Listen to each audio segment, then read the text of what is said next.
Hello बच्चों, चलिए प्रश्न पढ़ते हैं। प्रश्न दिया है, जब पादप जीर्णता से गुजरता है तब पोषक हो सकते हैं। विकल्प ए है निर्यातित, विकल्प बी है प्रत्याहरित, विकल्प सी है स्थानांतरित तथा विकल्प डी है उपयुक्त में से कोई नहीं। तो इस प्रश्न में हमसे पादप जीर्णता के संबंध में पूछा गया है। तो इस प्रश्न की जो मुख्य अवधारणा है, जो मुख्य अवधारणा इस प्रश्न की है, वह पादपों में जीर्णता के विषय में है। जीर्णता। तो चलिए सबसे पहले हम यह समझते हैं कि जीर्णता क्या होती है। तो जीर्णता का जो सीधा सीधा अर्थ होता है वह है बुढ़ापे से। जीर्णता का जो अर्थ है वह बुढ़ापे से होता है। अब पादपों में जीर्णता का क्या अर्थ है? पादपों में जीर्णता का अर्थ है पादप जब पुराना हो जाए या पादप की ऐसी स्थिति हो जाए कि उसकी पत्तियां, तना इत्यादि वगैरह क्या करें, मुरझाने लग जाएं। हालांकि उसे सूर्य का प्रकाश भी मिले, पोषण भी मिले, परंतु ये सब पत्तियां, तने इत्यादि क्या करने लगे, मुरझाने लगे। तो ऐसी स्थिति को हम क्या बोलेंगे? पादप में जीर्णता की स्थिति को बोलेंगे। तो चलिए एक एक करके विकल्पों देखते हैं। विकल्प ए हमें दिया है निर्यातित। तो निर्यातित का अर्थ है कि पोषक तत्व का पौधों से बाहर जाना। पोषक तत्व का पौधे से बाहर जाना। पौधे से बाहर जाना, तो ये होता है निर्यातित। दूसरा हमें दिया है प्रत्याहरित।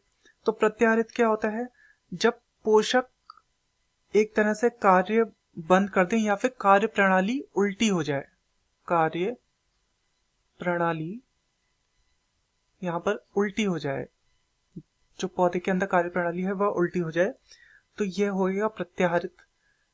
सी हमें दिया है स्थानांतरित, यानी कि पोषक तत्वों का एक भाग से दूसरे भाग में स्थानांतरण या एक भाग से दूसरे भाग में चले जाना, तो इसे हम बोलेंगे स्थानांतरित हो जाना। एक भाग से दूसरे भाग में चले जाना, तो ये होता है स्थानांतरण। तथा डी है उपयुक्त में से कोई नहीं। तो जब जीर्णता की स्थिति आती है, तो जीर्णता की स्थिति में क्या होता है कि एक एब्सिसिक अम्ल होता है जो कि पौधा हार्मोन ही है। एब्सिसिक अम्ल। एब्सिसिक अम्ल क्या करता है? क्लोरोफिल, आरएनए, प्रोटीन, इन सभी को क्या करता है? प्रभावित करता है, जिस कारण से पादप में या पौधे में जो प्रक्रिया, जो कार्य प्रणाली होती है वह उल्टी हो जाती है। तो ये क्लोरोफिल, आरएनए और प्रोटीन इत्यादि जो भी पादप में होते हैं, जो भी उसकी कार्य प्रणाली का हिस्सा होते हैं, इन सभी को प्रभावित करता है, जिस कारण से पादप की कार्य प्रणाली उल्टी हो जाती है और पादप को जीर्णता का अनुभव करना पड़ता है। तो यहाँ पर जो हमारे प्रश्न का सही उत्तर होगा वो होगा विकल्प बी।